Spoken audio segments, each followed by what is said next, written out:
I still remember that morning so clearly. The sun was shining through my kitchen window, and my daughter's voice on the phone was warm, cheerful, almost too sweet. "Mom," she said, "we have been so busy lately, and we thought it would be nice to take a short trip together, just the three of us." Her words filled my heart with a happiness I had not felt in years.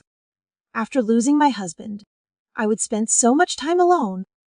The thought of being wanted, included again, made me feel like I finally belonged somewhere. I packed my favorite scarf, some snacks, and the photo of my late husband that I always kept close. My daughter smiled when she picked me up. Her husband waved politely, and for a moment, it felt like everything was right again. We laughed, sang along to the radio, and shared stories from when she was a little girl. I thought this was love, the kind that never fades, no matter how much time passes. But as the car drove farther from town and the houses disappeared into open land, something deep inside me began to feel uneasy. The laughter quieted. The glances they exchanged became cold. I told myself I was imagining things. After all, why would my own family ever want to hurt me?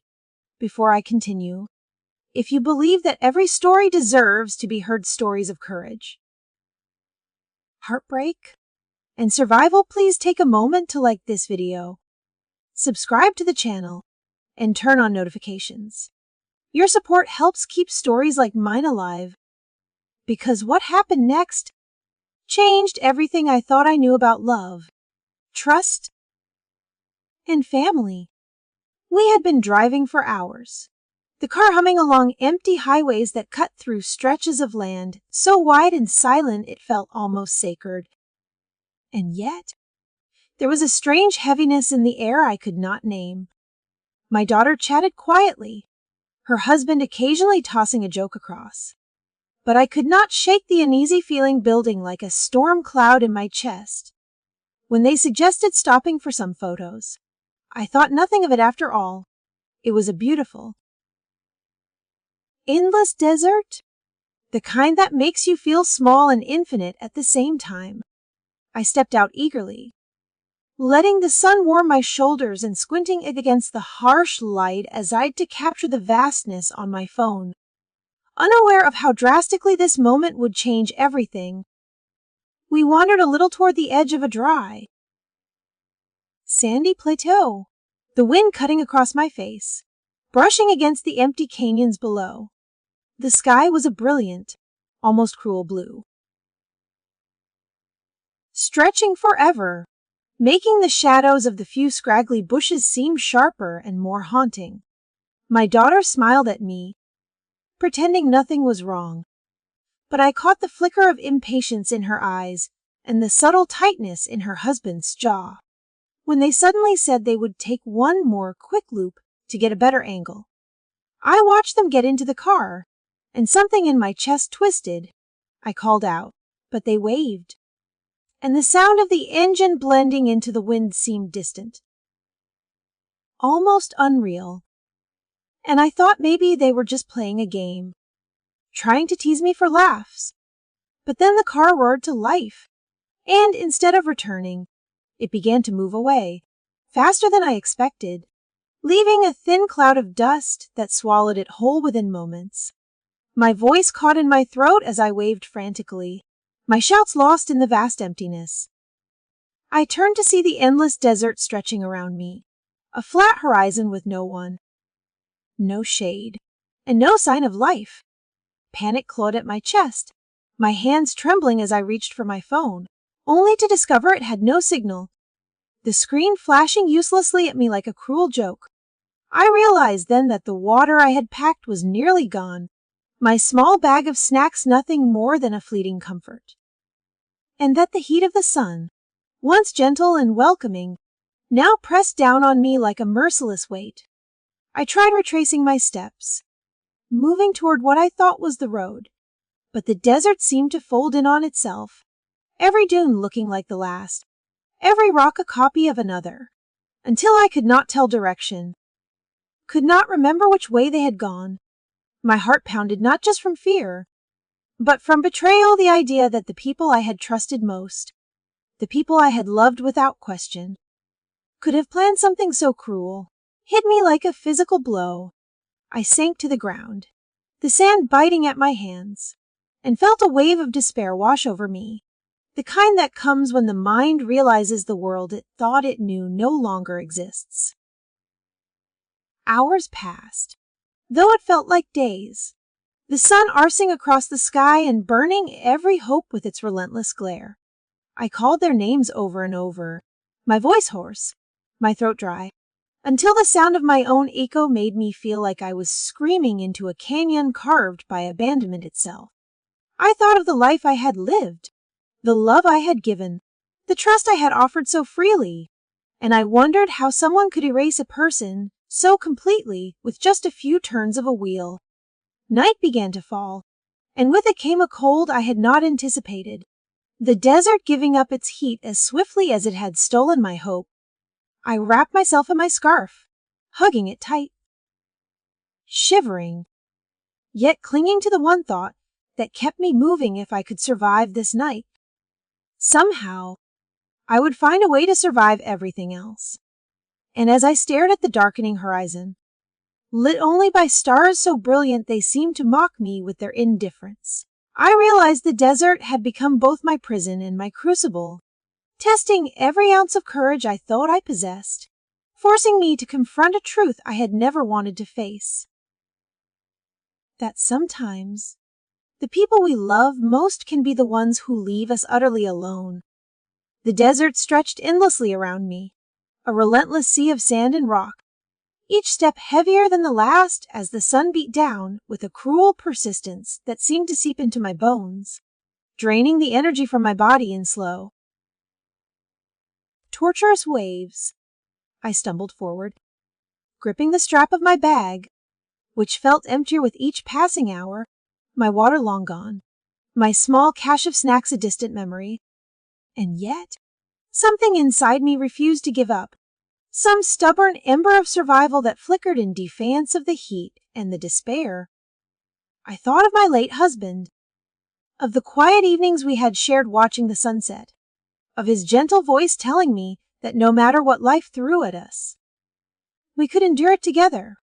And in that memory, I found a fragile thread of strength, a reason to keep moving despite the agony in my legs and the blistering sun that seemed intent on swallowing me whole. The wind picked up, dry and abrasive, whipping sand into my face and clinging to the sweat that soaked my clothes. And yet I pressed on, imagining the road, imagining the world beyond this suffocating emptiness, imagining a reunion with anyone, anything that could tell me I was not entirely abandoned. Every shadow became a fleeting oasis, every distant ridge a promise of relief. Yet each time I approached, it dissolved into the unforgiving terrain, leaving me gasping, my throat parched, my thoughts spinning like the marriages that danced on the horizon. My mind clung desperately to recollections of better times. The laughter of my children when they were young, the warmth of my husband's hand in mine, the smell of our home, all of it blending into protective haze against the stark cruelty of my current reality.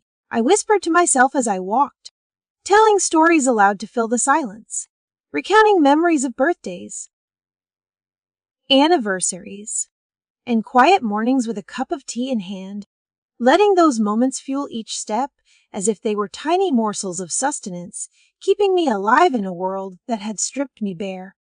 The heat became a living entity, oppressive and unyielding, pressing down on me from all sides. Yet I refused to collapse, refusing to surrender to the desert that had become both prison and test. My feet ached, blistered, and raw from the jagged rocks and scorching sand, but with each step, I drew on the reservoir of love and life I had carried for decades, imagining my husband's encouragement, imagining the sound of his laughter and the comforting presence of his hand guiding me, and in those imagined touches, I found the will to keep moving forward, to traverse mile after mile through a landscape designed to break the spirit. as the sun reached its zenith. The horizon shimmered in waves of heat, making everything appear distant and unreal. Yet I moved through it, clinging to my memories like lifelines, crafting a narrative in my mind where each step brought me closer to safety, closer to someone who could help me, closer to the end of this ordeal. Even as exhaustion threatened to overtake me, as dizziness spun around my head and my throat cracked with thirst, I pressed on, drawing from the deepest recesses of my heart the memory of a love that had sustained me through quieter, happier days, and using it as the force to propel me forward. Nightfall would come, bringing cooler air but longer shadows. And I knew that if I could endure until then, if I could keep walking, keep surviving, I might somehow emerge from this desert not just alive, but with the unyielding knowledge that even in the most unforgiving circumstances, the human heart could cling to hope and find strength in what it had loved and lost. By the time I stumbled over the final ridge, my strength nearly spent and my mind teetering on the edge of collapse, the sound of voices reached me, carried faintly on the dry desert wind like a fragile promise of salvation. At first, I thought it was a mirage, a cruel trick of my wary mind, but as I focused, the voices grew clearer, accompanied by the distant crunch of footsteps over gravel and the faint hum of a vehicle engine. My heart surged with a cautious hope I had not allowed myself to feel in hours, and summoning what little energy remained, I raised my arms and cried out, my voice hoarse and cracked, yet piercing the silence of the barren landscape. They came closer, a small group of hikers traversing the same lonely stretch of desert I had been wandering, their faces etched with surprise and concern as they approached the trembling, dust-covered figure that was me, a woman who seemed more ghost than human, her eyes wide with disbelief and relief. One of them knelt beside me, offering water, and the first cool liquid that touched my lips sent a shiver through my body, washing over me like a baptism, a signal that I had survived, that I had endured the unthinkable and lived to see another day. Hands reached to support me, steadying my faltering steps as I was guided to their vehicle, the solid metal and warmth inside feeling alien and miraculous after the relentless heat and desolation I had just endured. Each movement, each gesture of help, reminded me that the world could still hold kindness even after such a brutal betrayal, that human compassion had the power to restore the spirit nearly broken by cruelty.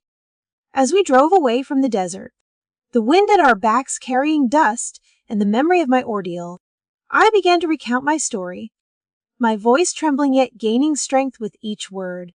The hikers listened with wide eyes. Disbelief itched into their features as I told them how I had been left behind, abandoned by those I had trusted most, the very people who had promised care and family. Every detail spilled out. The laughter and warmth of my home turned nightmare. The drive into the desolate stretch under the guise of a family outing. The sudden disappearance of those who should have protected me, and the endless miles I had walked through heat that seemed intent on stripping me of life itself. By the time I finished, there were tears, both theirs and mine, and a shared understanding of the cruelty I had endured and the strength I had summoned to survive. News of my ordeal spread quickly, first among the small desert community that had come to my aid, then through local media, and eventually reaching the wider world. Every retelling highlighted the shocking betrayal, the inconceivable decision of my daughter and son-in-law to abandon me in such a merciless environment. And yet amidst the horror, my survival became the story that captured hearts. Letters and messages poured in from strangers moved by my endurance, some offering solace, some sharing their own experiences of hardship, and each communication reminded me that while cruelty could scar deeply, it could not erase the resilience of the human spirit. As I reflected on everything, the desert became less a place of torment and more a testament to my survival, a crucible in which my determination had been tested and proven unyielding.